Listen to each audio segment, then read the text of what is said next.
Time को पहले divide करो कि तुम्हारे पास टाइम है कितना, फिर उसको मैनेज करो। नींद को मारना नहीं है। अगर तुम नींद को मारे तो एक दूसरे रोग के शिकार हो जाओ। कुछ लोग सेटिंग को ही पढ़ाई मानते हैं, गलत ना।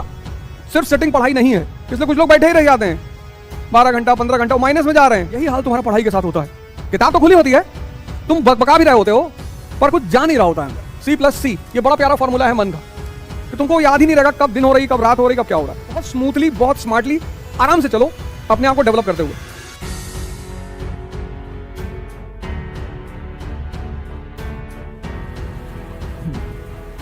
जय हिंद फ्रेंड्स।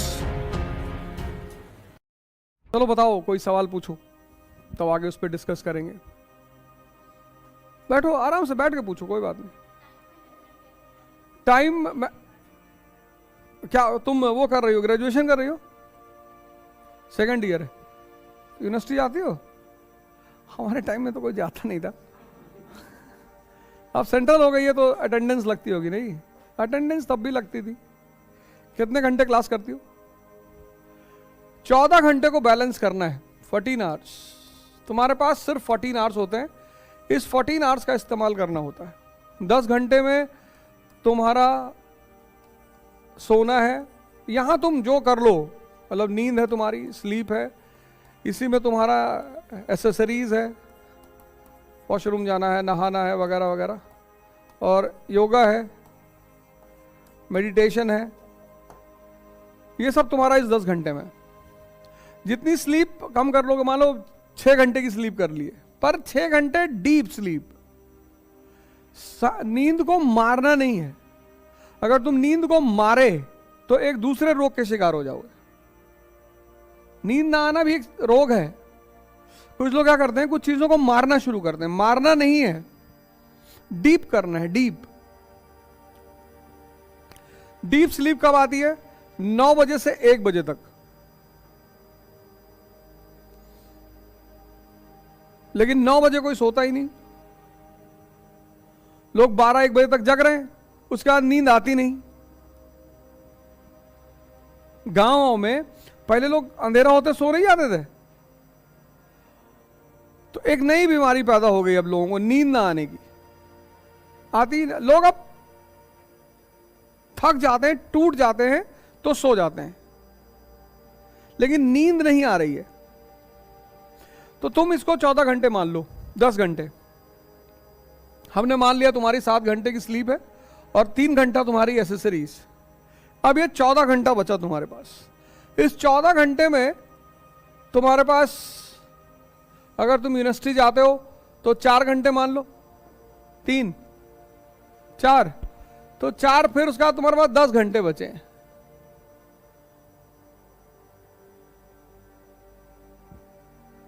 दस घंटे। लेकिन अगर तुम्हारा सेकेंड ईयर है, कितनी उम्र है तुम्हारी? 19, मतलब 2 साल है तुम्हारे पास, है ना?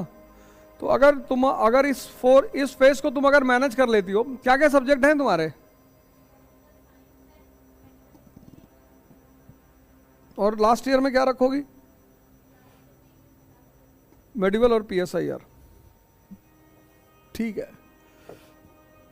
ऑप्शनल क्या रखोगी? PSIR। तो तुम ऑप्शनल वैसे ही तैयार कर लो, तुम्हारा वो पेपर तो ग्रेजुएशन वाला वैसे ही निकल जाएगा, है कि नहीं? ऑप्शनल तैयार कर लो, तुम्हारा ग्रेजुएशन वैसे ही बहुत अच्छा निकल जाएगा। मेडिकल इंडिया तुम GS में पढ़ लेना, तो उधर तुम्हें मेहनत करनी ही नहीं पड़ेगी, वो तुम्हारा मेहनत फ्री हो जाएगा एरिया। सारी मेहनत यहां लगा दो, सब यहां झोंक दो। यहां जितना तुम झोंक दोगी वहां तुम्हें काम आएगा। टाइम को पहले डिवाइड करो कि तुम्हारे पास टाइम है कितना, फिर उसको मैनेज करो। तो तुम्हारे पास, सबके पास 14 घंटा होता है। अब जिसने यहां 7 घंटे की नींद को 5 कर लिया, कि 5 घंटे डीप स्लीप कर ली, तो 2 घंटा यहां भी मार दिया, तो तुम्हारा 8 घंटे में सारा काम हो गया। 2 घंटा इधर तुमने बढ़ा लिया, पर कोई जरूरत नहीं है, इतनी जान देने की जरूरत नहीं है। वो UPSC तुम्हारी जान ले ही लेगा, तुम उसकी चिंता ना करो। जैसे ही प्री निकलेगा, वो तुमसे इतनी मेहनत करवाएगा कि तुमको याद ही नहीं रहेगा कब दिन हो रही, कब रात हो रही, कब क्या हो रहा है। तो बहुत स्मूथली, बहुत स्मार्टली, आराम से चलो, अपने आप को डेवलप करते हुए, अपना विकास करते हुए। बहुत, क्योंकि जो लोग बहुत ज्यादा अत्य करते हैं ना, अत्य, वो ज्यादा भाग नहीं पाते। इतना करो जितना तुमसे डेली हो, खुशी से, जितना तुम डेली कर सकते हो। तुम डेली 6 घंटे पढ़ सकते हो, ठीक है, 4 साल में तैयार हो जाएगा, सिलेक्शन हो जाएगा। लेकिन तब तुम ये मान के चलो कि 4 साल लगेगा। यहां तुमने इसको बढ़ा दिया, 8 घंटे कर दिया, तो 2 साल लगेगा। लेकिन ये 8 घंटे और 5 घंटे की सोचना, ये तो सिटिंग है, ये सिटिंग की बात कर रहा हूं, 6 घंटे सिटिंग। कुछ लोग सिटिंग को ही पढ़ाई मानते हैं, गलत ना, सिर्फ सिटिंग पढ़ाई नहीं है। इसलिए कुछ लोग बैठे ही रह जाते हैं 12 घंटा 15 घंटा, माइनस में जा रहे हैं, वो सब माइनस में जा रहे हैं।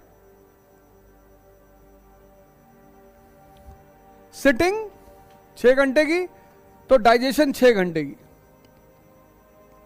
तो ये 12 घंटा हो गया। सिटिंग 8 घंटे की, तो डाइजेशन 4 या 5 घंटे की। इसको देखो, ये कितना है, ये इस पे लोग नजर ही नहीं डालते, डाइजेशन वाला। ये बहुत जरूरी है, मनन, सोचना, इसमें कई चीजें आती हैं, इसमें डिस्कशन भी आता है। एक टॉपिक तुमने तैयार कर लिया, अब तुम दोनों लोग शाम को मिले और 2 घंटे में तुमने इसको समझा दिया पूरा, तो वो 10 घंटा भी ऐड होगा पढ़ाई में।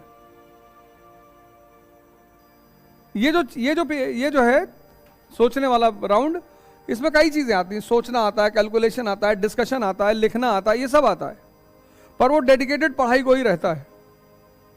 तो सिटिंग पर बहुत ज्यादा वो नहीं करना है कि हम 12 घंटा बैठते हैं। 12 घंटा बैठना नहीं है, 12 घंटा बैठने, 12 घंटे की पढ़ाई में कितना एब्जॉर्ब हो रहा है, ये जरूरी है।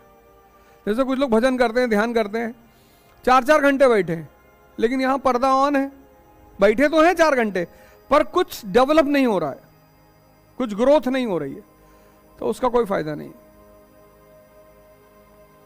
ग्रोथ होनी चाहिए।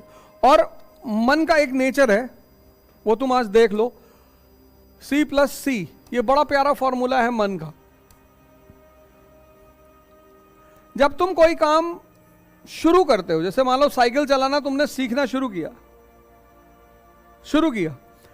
तो जब तक तुम कोई चीज सीखते हो तो तुम्हारा चित्त वहीं पे रहता है। ये चित्त है, पहले सी का मतलब है चित्त। ये बड़ा डेंजरस फॉर्मूला है, और जहां चित्त है वहीं चैतन्य है। इसलिए किसी काम की अगर क्वालिटी बढ़ानी है तो तुम बस ये दिमाग देखो कि उसमें चित्त लग रहा है कि नहीं। जैसे पहले लोग जब कोई काम देते थे घर भर में तो कहते थे चित्त लगा के करो। जहां चित्त है वहां चैतन्य है। इन दोनों का इतना प्यारा संबंध है। तो जब तुमने साइकिलिंग शुरू की तो चित्त तुम्हारा साइकिलिंग में है, क्योंकि खतरा है ना, गिर जाओगे, हाथ टूट जाएगा, पैर टूट जाएगा। तो जहां भी खतरा होता है, जैसे मान लो कुएं को ऊपर एक पतली सी लकड़ी रखी है, उस पर चलना है, तो देखो तुम्हारा चित्त वहीं पे रहेगा। एक्सपेरिमेंट करके देखो। जैसे यहां मुझे गिरने का डर नहीं है, लेकिन वहां अगर पतली सी लकड़ी रखी हुई है कुएं के बीच में, तो चित्त जहां भी खतरा है वहां चित्त तुम्हारे साथ रहेगा, तब नहीं भागेगा। शमशान में देखो भाग ही नहीं सकता। कभी चित्त को अपने देखना हो, चैतन्य को, तो कब्रिस्तान में चले आओ रात में, फिर इससे कहो जाओ घूम के आओ। वो जो प्रिया बचपन में साथ में पढ़ती थी उसके बारे में कुछ सोचो, कहेगा पागल हो गए, अभी कोई निकल आएगा अंदर से। तो तुम्हारी दिक्कत क्या है ना, तुम एक्सपेरिमेंट्स नहीं करते हो। गांधी जी ने कितनी अच्छी टाइटल लिखी, माई एक्सपेरिमेंट विद ट्रुथ, सत्य के साथ मेरे प्रयोग। तुम प्रयोग करते ही नहीं। तुम किसी दिन रात में चले आओ कब्रिस्तान में और अपने मन से कहो कि बेटा उलझ, और उलझ जाए तो मुझे बताना। अगर उलझ जाए तो मुझे बताना। उलझेगा ही नहीं, खतरा है ना। जहां खतरा है वहां चित्त तुम्हारे साथ है। कब्रिस्तान में भाग ही नहीं सकता, और अगर कब्रिस्तान में भाग रहा है तो या तो तुम पागल हो,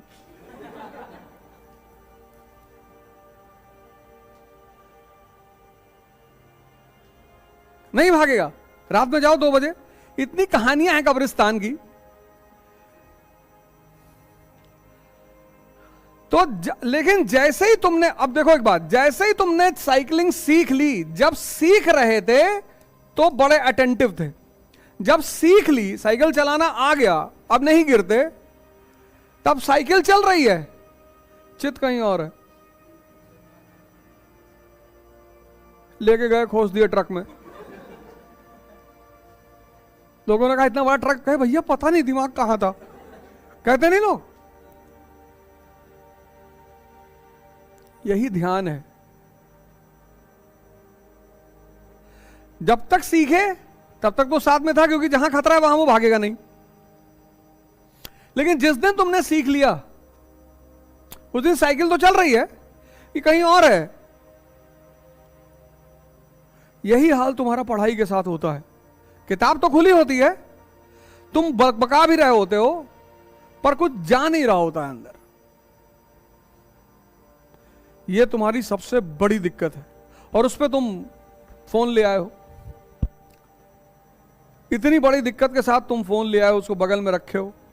यह चीज है कि तुम्हें देखना है कि तुम्हारा चित्त जो है वो तुम्हारा लग रहा है अपने काम में कि नहीं लग रहा। अगर लग रहा है तो उसमें तुम्हें बड़े अच्छे रिजल्ट देगा, वो नहीं लग रहा है तो काम होता रहेगा, रिजल्ट नहीं आएगा।